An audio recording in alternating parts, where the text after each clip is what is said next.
years I sent out a little over 600 newsletters. They were generic. I didn't make them up. You know, we're not in the newsletter writing business, we're in the home selling business, so don't get confused by that. Don't spend too much time on your computer being creative, you know, that doesn't make you any money. Eventually you hope that it will, but I just always subscribe to, and if anybody wants the personal marketing company's newsletter, get with me afterwards and I'll give you their website and you can look at it. They have about 6 or 7 different newsletters. But you need to be doing something to touch your people once a month. And it's about systematizing your business. Okay, for years my newsletters went out every month. And what I did was, you think about shelf life on some of this stuff. On the newsletters, 2 thoughts. One is that over 100 of them went out of state. Because I sold Roland a house and he moves to New Orleans and he's with an oil company. I'm going to keep sending him something every month because if he does, he's going to be moving back more than likely someday, but also he's got associates that are moving here. And 1 year out of New Orleans, and it wasn't with Roland, but with another Exxon customer, they sent me 3 customers. I made 3 sales from referrals from that person, although they never moved back. I had another person I didn't know with Exxon that I sold their house and they moved to Dallas. Both of them were engineers. And 3 years later I got a phone call and they said, we're coming back and we'd like to use you as our realtor. But it's important for you to know why, because you're the only person that kept in touch with us.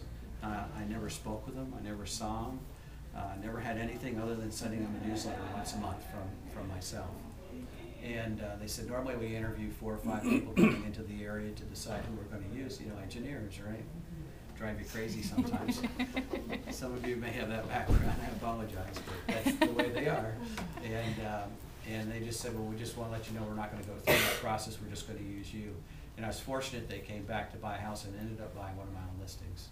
So that really kind of set into me that, you know, this keeping, and I'm not saying everybody, if somebody's retiring and moving out in the boondocks, I'm not going to send them a newsletter, but you need to have that people farm active.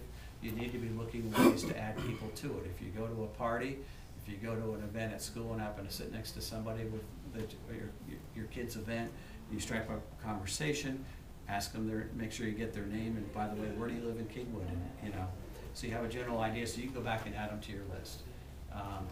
We all, as individuals, as non-realtor individuals, want to know good people we can refer people to, right? If I asked you who your favorite dentist was, you'd tell us, right? Okay. All right. If you wanted an OBGYN, you know, we all want to be able to help others. That's our nature, and so that's what you're looking to do. So you need to be proactive in touching those people. I would touch it with a newsletter 11 months out of the year.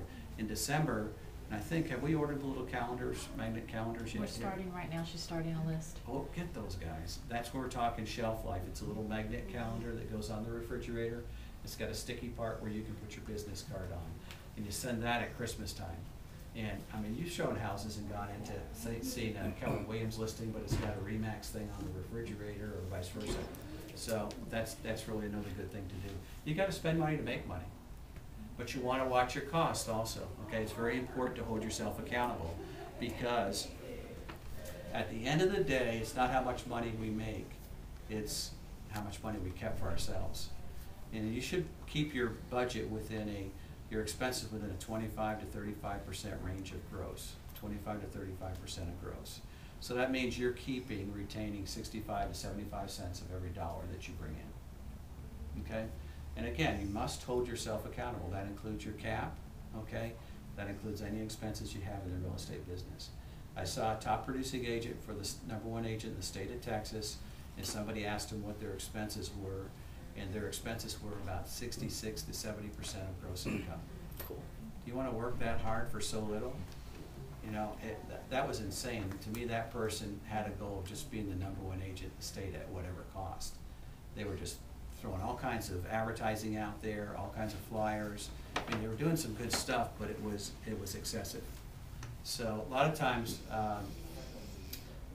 the other thought I have is you must continue your education. Obviously, I commend you for being here this morning. Hopefully, you'll get 1 or 2 good ideas to take away from this.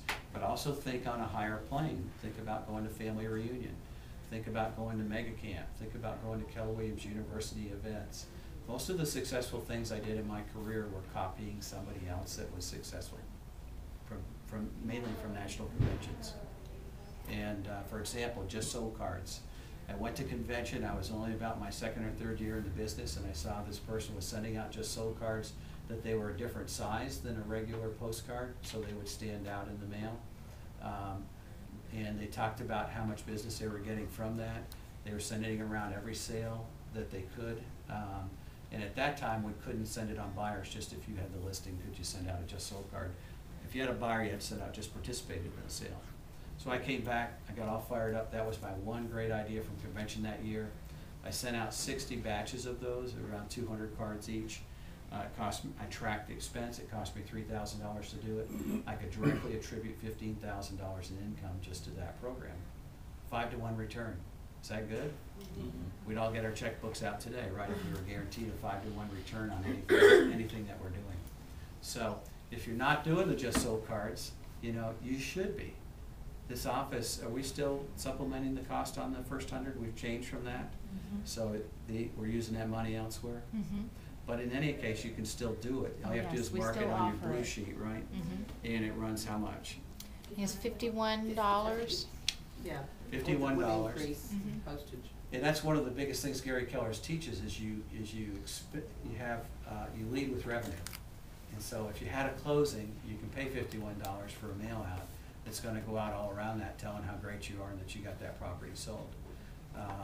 And it's funny, I even had a person that I came from, transitioned to Keller Williams as co-owner in '95, I'd been with RE/MAX for 13 years before that, and I was here for 2 years, and I had somebody list their house with me, and they said, we looked around, we had to find you, but we listed with you because of your Just Sold card, and it was a RE/MAX Just Sold card.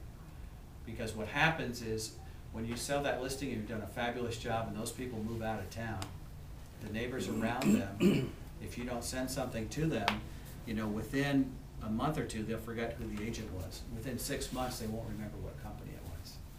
So you send those cards out, they stick them in the desk drawer if they're thinking that they might get transferred in the next year. They're thinking that they might get a promotion, thinking they might get an inheritance, whatever it might be. And then they know to call Lenora when that happens, okay? Otherwise, they would not remember her a year later. So,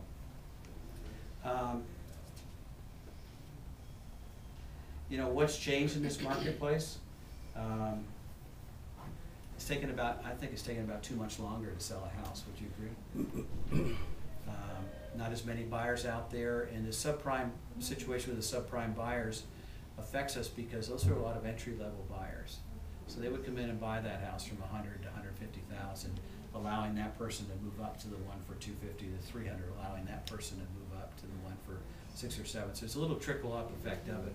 So it's taken about too much longer to sell houses. You know, I think that you have to really set expectations of your sellers when you go in. Okay, somebody might want to do a 90-day listing, something like that, and really, Donna, what kind of listing are you looking to get today? I want 6 months. 6 months. And that's very reasonable, because if you sit there and say, I'm going to invest time, money, and effort in the sale of your property, and that it's, on average, it takes 4 to 6 months for a house to go under contract, that's a reasonable expectation. You don't want to get cut short by having a 3 or 4 month listing, and then that other person picks it up because you weren't successful and sells it in a month or two, and then that's average performance, but you didn't get paid. You know, talk to your sellers about how many showings they can expect. You know, at this time of year in prime selling season, it used to be about 3 to 4 a week if you're getting the right amount of activity. Right now, I'd say it's probably 2 to 3 a week, right? Not even that? Lower than that? Lower than that. What do you say, 1 to 2 showings a week? 1 every 2 weeks. Yeah. Okay. That's, I mean, in the best. That's only 2 a month. I'm here to say if that's happening, a change needs to be made on that The property. price, right. Okay. Pricing change. Then it becomes a price issue.